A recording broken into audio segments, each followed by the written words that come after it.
સુરતમાં ચકચાર જગાડનારા બીઝેડ કૌભાંડ બાદ રાજકોટમાં આવું જ એક પોન્ઝી સ્કીમ કૌભાંડ બહાર આવ્યું છે। ક્રિપ્ટોકરન્સીમાં રોકાણના નામે બ્લોક ઓરા કંપની રાજકોટના 40 રોકાણકારો સહિત ગુજરાતના 8,000 જેટલા રોકાણકારોના રૂપિયા 300 કરોડ ડૂબાડ્યા છે।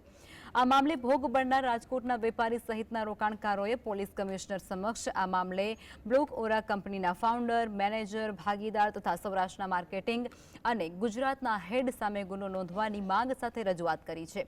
આ ટોળકીના ફાઉન્ડર અને ભાગીદારોએ જય અને નામની ક્રિપ્ટોકરન્સી લોન્ચ કરી હતી, જેમાં બ્લેક ઓરા કંપની જે 2020માં શરૂ થઈ હતી તે કંપનીના માલિકો અને મેનેજરો સહિતના 6 શખ્સોએ રાજકોટ સહિત ગુજરાતભરમાંથી રોકાણકારોને રૂપિયા 4.25 લાખનું રોકાણ કરી અને તેની સામે દરરોજ 4,000 રૂપિયાના વળતરની લાલચ આપી અને આશરે છેલ્લા 2 વર્ષમાં 300 કરોડ રૂપિયા ઉસેટી અને તે ફરાર થઈ જતાની સાથે જ રાજકોટ સહિતના ગુજરાતભરના રોકાણકારોએ રાતા પાણી રોવાનો વારો આવ્યો છે।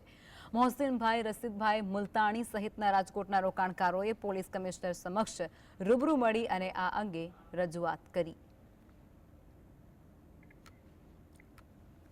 રાજ્યમાં બીઝેડની પોન્ઝી સ્કીમ બાદ હવે બ્લોક ઓરા કંપનીની પોન્ઝી સ્કીમ સામે આવી છે, ત્યારે ફરિયાદી મોહસિન મુલતાની સાથે જીએસટીવીએ ખાસ વાતચીત કરી હતી। ઉલ્લેખનીય છે કે ક્રિપ્ટોકરન્સીમાં રોકાણના નામે રાજકોટના 40 રોકાણકારો સહિત ગુજરાતના 8,000 જેટલા રોકાણકારોના રૂપિયા 300 કરોડ ડૂબ્યા છે।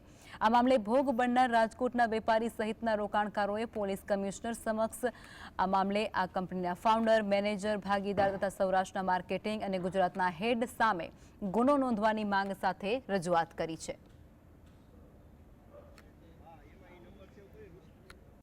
અમને લગભગ 2022માં 9મા 10મા મહિનામાં એમને પૂરું રિસર્ચ કર્યું, પૈસા નાખ્યા પછી અમને ખબર પડી કે આ તો કઈ જગ્યાએ લિસ્ટિંગ જ નથી, કેવું આ કોઈનું કોઈ વેલ્યુ જ નથી।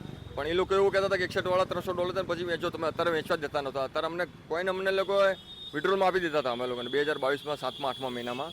પણ એ વિડ્રોલ કે તમે વેચતા નહીં, $300 આરામથી વેચજો ને પૂરા પૈસા પૂરું વળતર મળે તમને, એમ કરીને અમારા કોઈને અંદર રહેવા દીધા। કેવું એ લોકોએ અમે લોકોએ લીગલી અરજી કરી છે, અમે લોકોએ લગભગ 12 જણાએ અને ટોટલ રાજકોટમાં 35 થી 40 જણા